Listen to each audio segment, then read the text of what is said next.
Hi friends, thank you so much for connecting with me today. Appreciate you giving me a few minutes of your day.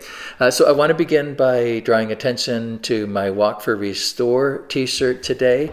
On Saturday, May 9, we're participating in the Walk for Restore, supporting Restore Ministry in our community of Stouffville.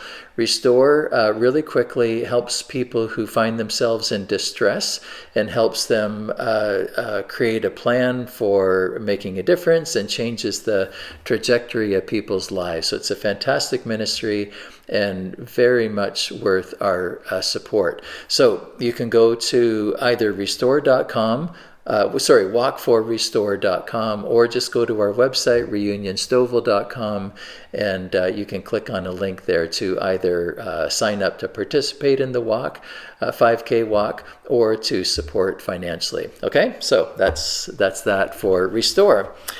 Okay, so we are in maybe week 3 of our series talking about heaven. And today, talking about what heaven will be like. And I got to tell you that I find this series challenging because we're trying to explain, we're trying to give words to something that's indescribable, really. In fact, in 2 Corinthians 12, Paul talks about, he says, I was caught up to paradise and heard things so astounding that they cannot be expressed in words, things no human is allowed to tell.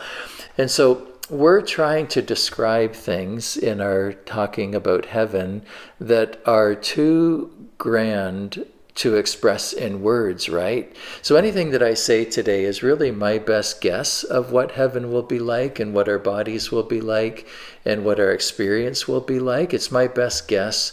But it's just a poor attempt of describing the indescribable. Okay. In Revelation 21, let's dive into it. John receives a revelation from Jesus, and he receives a revelation of what heaven will be like. And he says, Then I saw a new heaven and a new earth, for the old heaven and the old earth had disappeared, and the sea was also gone. And I saw the holy city, the new Jerusalem, coming down from God out of heaven, like a bride beautifully dressed for her husband. I heard a loud shout from the throne saying, Look, God's home is now among his people. It's a huge statement.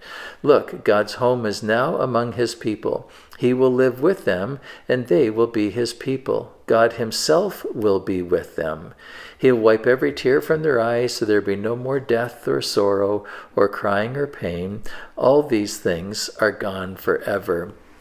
Okay, let's talk about this question of what will heaven be like? And kind of in different categories, I want to talk about what heaven itself will be like, but also what our experience will be like, and we'll get to that in just a second.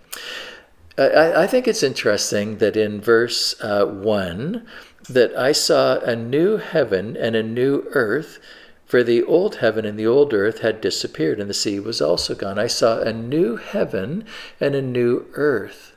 That's a very intriguing statement, isn't it? That suggests to me, and I could be wrong on this, but that suggests to me that when we're in heaven for eternity, that we will inhabit some kind of a planet.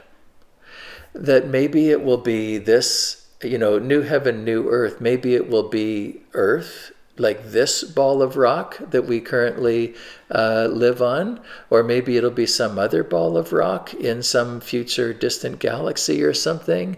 But John said, I saw a new heaven and a new earth, for the old heaven and the old earth had passed away.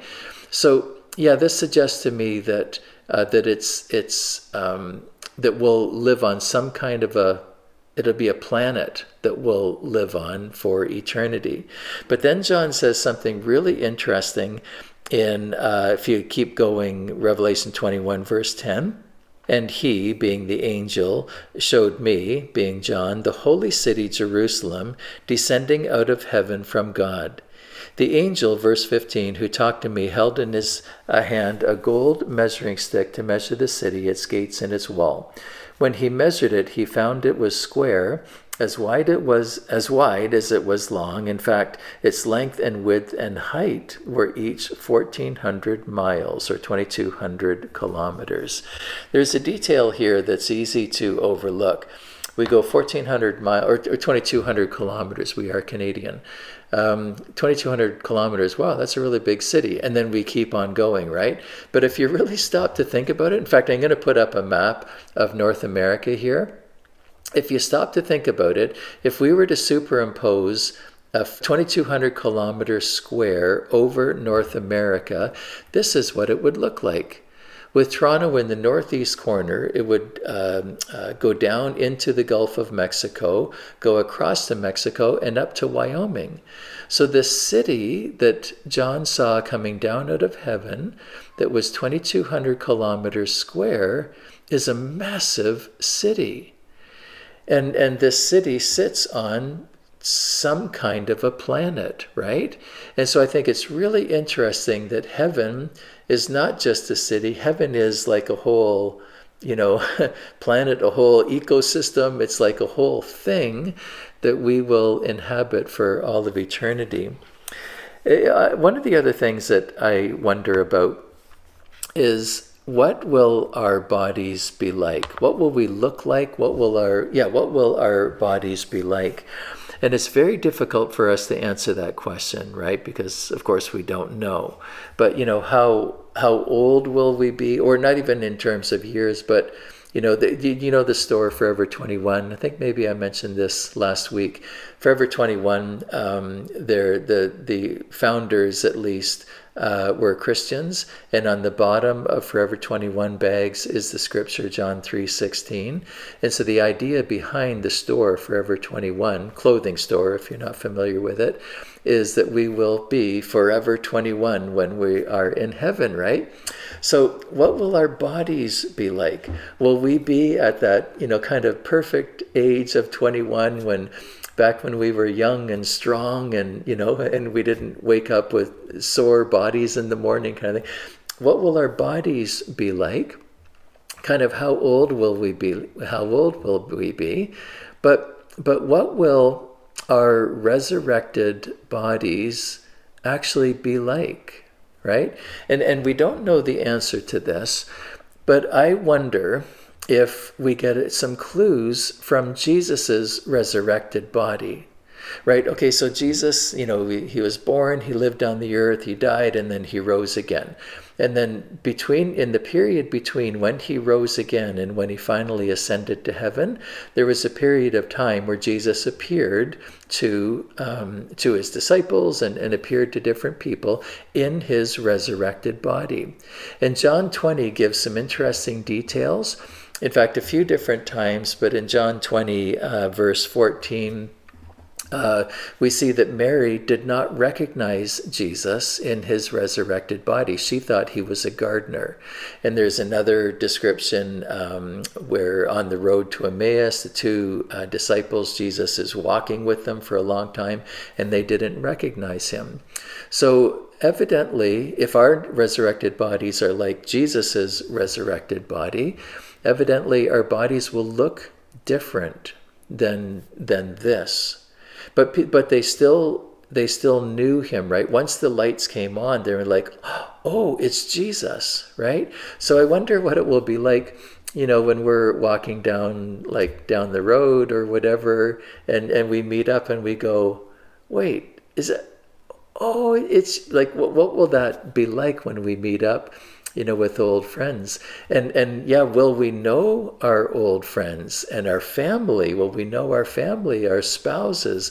Like what will those relationships be like, right? It's very interesting to think about.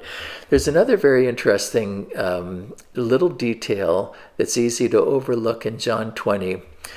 In John 20, after Jesus, came to life again, the disciples, in verse 19, the disciples were hiding behind locked doors, right? Because they were afraid for their lives, because their leader had just been killed on Friday, and then he rose to life again, and there's a lot of confusion and a lot of fear. The disciples are hiding behind locked doors. And John 20:19 says that suddenly Jesus appeared. That's really interesting, isn't it? So in our resurrected bodies, will we have the ability to Star Trek ourselves? Scotty, beam me up. Will we have the ability to, just appear in a room, or will we have the ability to transport ourselves to the other side of the planet? Will we have the ability to transport ourselves to other distant planets and galaxies? I have no idea. But it just seems that Jesus was not limited by like walls, right? He was not limited by these tangible things in his resurrected body. One other thing, Revelation 21:6 says that to all who are thirsty, Jesus is speaking, that I will give freely from the springs of the water of life. To all who are thirsty, I'll give freely to drink from the springs of the water of life. This is the stuff of legends, right? The fountain of youth, that people have been searching for centuries. This is the stuff of legends. So in heaven, as we drink freely from the waters of from the springs of the water of life, what does that mean, and how will that fuel us in our physical life, in our spiritual life, in our emotional life? As we drink from the springs of the water of life, how will that make a difference, in our lives? I also have another question about, what will our experience be like? What will we do? What will our experience be like? The common idea is that we'll float around on clouds and, just sort of hang out for the rest of eternity, right? But what will we actually do, for 100 years, 1,000 years, 1,000,000 years, 1,000,000,000, trillion years, like an unlimited amount of time? What will we do without getting bored, right? I mean, I'm 61 years old and I'm like, man, I've lived a long life, sometimes it feels. But, what will we do after 1,000,000, billion, trillion years? Imagine a life with no limitations. No limitations.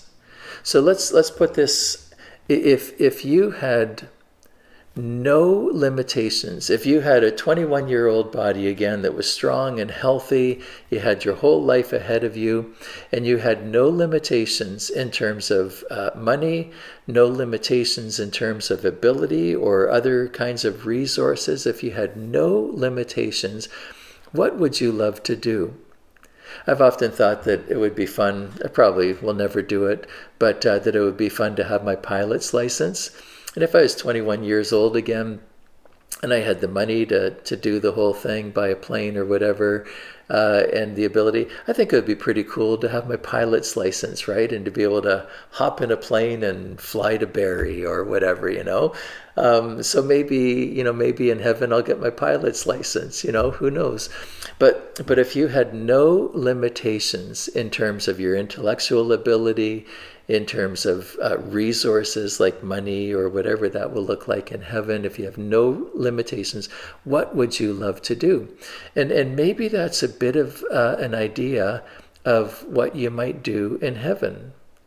Yeah, I read somebody this week that said that, what if we don't arrive in heaven with unlimited knowledge and unlimited. What if we have to work to develop our skills, and we have to work to develop our knowledge base? Like, we don't arrive with 100%, but we work our way towards that. Does that make sense? So now we have a life full of meaning. We have a life with projects. We have a life with accomplishments.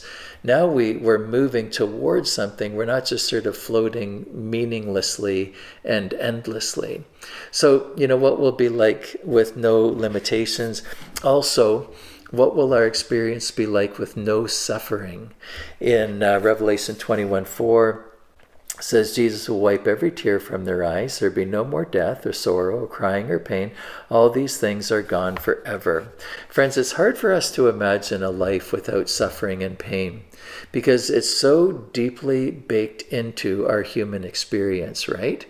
And but on that day, when we open our eyes for the first time to see Jesus in heaven, on that day, there will be no more suffering.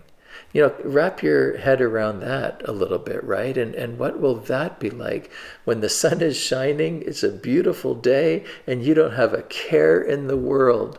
The only thing you have to decide is, what will I eat at the feast tonight? Because there will be food evidently in heaven. What will I eat at the feast tonight? Will I have the prime rib or will I, whatever? And what do I want to do, today, kind of thing? No worries, no problems, no cares, no aches and pains. Okay. I always finish with this idea of so what? Like, this is interesting, okay, really cool, heaven, hard to wrap our head around, but wow, it's going to be pretty amazing. But so what? What difference does it make in my life today, right? And so I asked the question, and on Sunday we'll ask this question, like, if this is true, what difference does it make in my life today, right?